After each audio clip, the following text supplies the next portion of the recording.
Hi అండి. Blouse back part చూసాం కదండి. ఫ్రంట్ పార్ట్ అనేది ఏ విధంగా కట్ చేద్దామో ఈ వీడియోలో చూద్దామండి. ఫ్రంట్ పార్ట్ కటింగ్ అనేది చాలామందికి అర్థం కాదు. ఫ్రంట్ పార్ట్ కటింగ్ అనేది క్రాస్లో వేయాలండి. మన క్లాత్ క్రాస్ ఉండే విధంగా తీసుకొని వేసుకొని మన బ్యాక్ పార్ట్ని ఏ విధంగా కట్ చేసామో దాన్ని యాస్టీజ్గా ఒక మార్కింగ్ వేసేసుకోవాలండి. నేను ఇప్పుడు కట్ చేసేది పెద్ద సైజ్ బ్లౌజ్ కాబట్టి వాళ్ళ బ్రెస్ట్ భాగం ఎక్కువ ఉంటుంది కాబట్టి 1 ఇంచ్ అనేది మన కుట్ల పక్కన ఎక్స్ట్రా పెట్టేసుకోవాలి. అదేవిధంగా మనం చంక ఏ విధంగా ఉందో మొత్తం ఆ విధంగా మార్కింగ్ చేసేసుకొని గల్ల దగ్గర నేను కట్ చేయలేదండి. కట్ చేయక ముందుకి 1/2 ఇంచ్ అనేది నేను యాడ్ చేసేసుకుంటున్నాను. యాడ్ చేసేసుకొని మనం చంక రౌండ్ అనేది నేను బ్లౌజ్ కట్టింగ్లోనే తీస్తానండి. మళ్ళీ బ్లౌజ్ కట్ చేసినాక రౌండ్ లోతులు అనేవి తీయను. ఈ విధంగా మార్కింగ్ చేసుకోవాలి. ఈ విధంగా మార్కింగ్ చేసుకోవడం వల్ల చంక దగ్గర ముడతలు కానీ ఏవి రావండి. ఫిట్టింగ్ అనేది కరెక్ట్గా ఉంటుంది. అదేవిధంగా మనము ఖర్చుకు అంటే మనం భుజం పైన వేసే కుట్టు వదిలేసి మన ఉక్సుల సైడు పెట్టేసుకొని మార్కింగ్ చేసేసుకుందామండి. ఈ విధంగా మార్కింగ్ చేసేసుకొని రౌండ్ షేప్ ఇచ్చేసేసుకోవాలి. తర్వాత 4 ఇంచెస్ నేను మార్కింగ్ పెడుతున్నాను అండి. 4 ఇంచెస్ అనేది ఉక్సుకు, అదేవిధంగా పిరిట్కు 1 ఇంచ్ తీసేసుకొని 3 ఇంచెస్ మిగులుతుందండి. కింద ఒక 2.5కు ఒక మార్కింగ్ చేసేసి అక్కడ నుంచి నేను పిరిట్కి ఎంతైతే మెజర్మెంట్ పెడతానో 1 ఇంచా 2 ఇంచా మనం పెట్టే పిరిట్ని బట్టి అక్కడ మార్కింగ్ చేసేసుకోవాలి. అదేవిధంగా ఆ పిరిట్ అనేది మన భుజం కొలతకు మిడిల్లో వచ్చే విధంగా మార్కింగ్ చేసేసుకోవాలి. నేను ఇక్కడనైతే 1.5 ఇంచ్ పెడుతున్నా అండి. ఇది పెద్ద సైజ్ బ్లౌజ్ కదా, ఆమెకు కొంచెం బ్రెస్ట్ భాగం కూడా ఎక్కువనే ఉంటుంది. ఆ విధంగా నేను 1.5 ఇంచ్ 3 ఇంచెస్ పెట్టేసి 2.5 హైట్కి ఒక మార్కింగ్ చేసేసుకొని కట్ చేసుకోవాలి. ఈ విధంగా మనం వాళ్ళ సైజుని బట్టి వాళ్ళ బ్లౌజ్ కొలతను బట్టి ఈజీగా ఫ్రంట్ పార్ట్ కటింగ్ అనేది చేసేసుకోవాలి.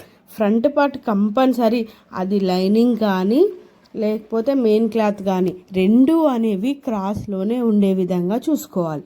అలా క్రాస్లో ఉంటే మాత్రం మనకు ఫిట్టింగ్ అనేది కరెక్ట్గా వస్తుంది. అదేవిధంగా మనము ఈ ఫ్రంట్ పార్ట్లో ముఖ్యంగా చూసుకోవాల్సింది ఏంటంటే పిరిట్ అనేది కంపల్సరీ స్ట్రేట్గా మన భుజం మిడిల్లో వచ్చే విధంగా చూసుకుంటే మనకు పిరిట్ అనేది మంచిగా నిలబడుతుంది. ఆ విధంగా వాళ్ళకు షేప్ అనేది కరెక్ట్గా వస్తుందండి. మనం పెట్టిన దగ్గర ఖర్చులు చేసేసుకుందామండి. అదేవిధంగా మనము పెట్టుకున్న సైజు నుంచి మనం పిరిట్ ఉంటుంది కానీ అక్కడ నుంచి ఒక క్రాస్లో ఇట్లా లాగి పట్టుకుంటే అక్కడ చంక దగ్గర ఒక పిరిట్ పెట్టేసుకోవాలండి. అదేవిధంగా మిడిల్లో కూడా ఒక 2 ఇంచెస్ గ్యాప్తో అయినా పెట్టేసుకోవచ్చు. లేదు అంటే నేను ఇప్పుడు పెట్టినా కదండి, అలా లాగే అయినా పెట్టేసుకోవచ్చు. కాకపోతే అది కూడా క్రాస్లో లాగాలండి, స్ట్రేట్గా కాదు. ఈ విధంగా ఫ్రంట్ పార్ట్ అనేది కట్ చేసేసుకోవాలి. ఫ్రంట్ పార్ట్ అనేది కట్ చేసాం కదండి. ఇప్పుడు హ్యాండ్స్ చూద్దాము. హ్యాండ్స్ అనేది 4 మడతలు వేసానండి. ఇక్కడ చూడండి, కింద 2 ఉన్నాయి, పైన 2. మనం 2 మడతలు వేసి కట్ చేసాం కదండి, దాన్ని ఫోల్డింగ్ చేస్తే 4 మడతలు అవుతాయండి. 4 మడతల్ని వేసేసి ఎక్స్ట్రాస్ ఏమన్నా చివర్లు ఉంటే కట్ చేసేసుకుందామండి. అవి కట్ చేసేసాక నేను ఇక్కడ 1.5 ఇంచుకు ఒక మార్కింగ్ వేసానండి. ఇది ఎందుకు అని అంటే మనము బ్యాక్ పార్ట్కు కింద పెడతాం కదండి, ఖర్చు లోపలికి వెళ్ళడానికి పట్టి, ఆ పట్టి గురించి నేను 1.5 ఇంచు తీసుకుంటున్నాను. మనం బ్లౌజ్ యొక్క మెజర్మెంట్ ఎంత ఉందో ఒకసారి చెక్ చేద్దాము. ఇక్కడ నాకు 7 ఇంచెస్ వచ్చిందండి బ్లౌజ్ యొక్క హైట్. అదే హ్యాండ్ హైట్ అండి, హ్యాండ్ హైట్ 7 ఇంచెస్ వచ్చింది. ఈ 7 ఇంచెస్ని ఇక్కడ మార్కింగ్ పెట్టానండి. చూడండి, మనం బ్లౌజ్ యొక్క మార్కింగ్ అనేది ఇప్పుడు నేను 2 పెట్టేశానండి, కన్ఫ్యూజ్ కాకండి. ఒకటేమో మన బ్లౌజ్ యొక్క బ్యాక్ పార్ట్ గురించి ఇంకోటేమో మన హ్యాండ్ ఇక్కడ చూపించాను చూడండి, వీడియోలో కూడా చూపించాను. అదేవిధంగా హ్యాండ్ కూడా ఇది సింగిల్ బ్లౌజ్ అండి. ఇది మన డబల్ లేయర్ బ్లౌజ్ కాదు, అంటే లైనింగ్ బ్లౌజు కాదు, ఇది రూబీ ముక్క అండి. ఇది బ్లౌజే. అందుకనే ఇక్కడ ఒక ఖర్చు గురించి నేను ఒక ఇంచుంబావు పెట్టేశాను. అదేవిధంగా మనం హైట్ చూసుకుంటే 7 ఇంచెస్కి ఒక మార్కింగ్ పెట్టేశానండి. 7 ఇంచెస్కి ఒక మార్కింగ్ పెట్టినాక ఖర్చు కోసము ఒక 1/2 ఇంచు యాడ్ చేసి 7.5 పెట్టేశాను. మనం పైన 7.5 పెట్టేశాం కదండి. 7 ఇంచెస్కు మనం ఒక 2.5 ఇంచు తగ్గించుకోవాలి. 7.5కి అంటే 7.5కు 2.5 ఇంచు తగ్గించుకొని మనం ఇక్కడ కింది సైడ్ మార్కింగ్ పెట్టేసుకోవచ్చు. ఒకవేళ ఈ విధంగా మీకు పెట్టడానికి రాదు అంటే స్కేల్స్ దొరుకుతాయండి. క్రాస్ ఉండే స్కేల్స్, హ్యాండ్ స్కేల్స్ దొరుకుతాయి. హ్యాండ్ స్కేల్స్ సహాయంతో కూడా మీరు పెట్టేసుకోవచ్చు. నేను ఇక్కడ స్కేల్ యూజ్ చేయలేదండి, మామూలుగా పెట్టేశాను మార్కింగ్ పెట్టేసి.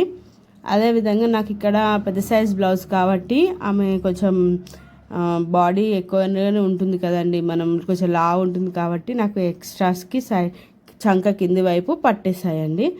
అవి ఎక్స్ట్రాస్ కూడా చూపిస్తాను. మనం ఇట్లా క్రాస్లో తీసేసినవి ఉంటాయి కదండి ముక్కలు, ఆ ముక్క అనేది ఇక్కడ చంకకు పెట్టేసుకొని మార్కింగ్ చేసేసుకోవచ్చు. ఆ విధంగా నాకు అనేది పీస్ అనేది కొంచెం పడుతుందండి. చిన్న సైజ్ బ్లౌజులకి పీస్ ఏం పట్టదు. అదేవిధంగా ఈ బ్లౌజుకి అనేది మనం లోతులు అనేది తీయలేదండి, నేను మిషన్ పైన తీసేసుకుంటా. ఆ లోతు అనేది కూడా నేను ఎక్స్ప్లెయిన్ చేస్తాను. ఆ లోతు కూడా మనము 1 ఇంచుకు మిడిల్లో 1 ఇంచుకు ఒక మార్కింగ్ పెట్టేసుకొని మన లాస్ట్ కుట్టుకు ఒక మార్కింగ్ పెట్టేసుకొని చేసేసుకో. నీకు ఈ వీడియో కొంచెం కావాలంటే నాకు కామెంట్ రూపంలో చెప్పండి, నేను ఆ వీడియో కూడా చేస్తాను. సారీ, ఇక్కడ వీడియోలో నేను పెట్టలేదు, నేను మామూలుగా మిషన్ మీద పెట్టేసుకుంటా కాబట్టి నేను పెట్టలేదండి. అదేవిధంగా క్రాస్ పట్టీ కూడా ఏ విధంగా అంటే మనము 3.5కి ఒక మార్కింగ్ పెట్టేసి అటు లాస్ట్లో 2.5కి ఒక మార్కింగ్ పెట్టేసి ఒక స్ట్రేట్ లైన్ గీసేసుకొని మన చంద్రాకారంలో యూ షేప్లో 3.5కి 3కి ఒక మార్కింగ్ పెట్టేసుకొని మనము గీత గీసేసుకోవాలండి. ఈ వీడియో అనేది బిగినర్స్ గురించి చేస్తున్నాను. బిగినర్స్ కానీ కాదు, ఎవరికైనా అర్థం కాని వాళ్ళు ఎవరైనా ఉంటే నా వీడియో అనేది చూసి సబ్స్క్రైబ్ చేసుకోండి. మీకు ఇలాంటి వీడియోలు నేను అర్థమయ్యే విధంగా వాయిస్ ఇచ్చి నేను మీకు ఎక్స్ప్లెయిన్ చేస్తానండి. క్రాస్ పట్టీ అనేది ఇలా కట్ చేసేసుకోవాలి. కట్ చేసుకున్న తర్వాత మనం ఒకసారి పెట్టి చూద్దామండి. ఫ్రంట్ పార్ట్కి పెట్టి చూస్తే ఇక్కడ చూడండి, నేను పిరిట్ ఎంత అయితే ఉందో అది అనేది మడిచేస్తున్నాను. ఎందుకంటే పిరిట్కి పెట్టేసుకుంటాం కదండి. పెట్టేసుకున్నాక మనకి క్రాస్ పార్ట్ అనేది చూడండి, మీరు క్రాస్ పట్టి కరెక్ట్ వచ్చిందండి నాకు మెజర్మెంట్. ఈ విధంగా కట్ చేసుకుంటే బ్లౌజ్ అనేది షేప్ అనేది కరెక్ట్ షేప్లో ఉంటుందండి.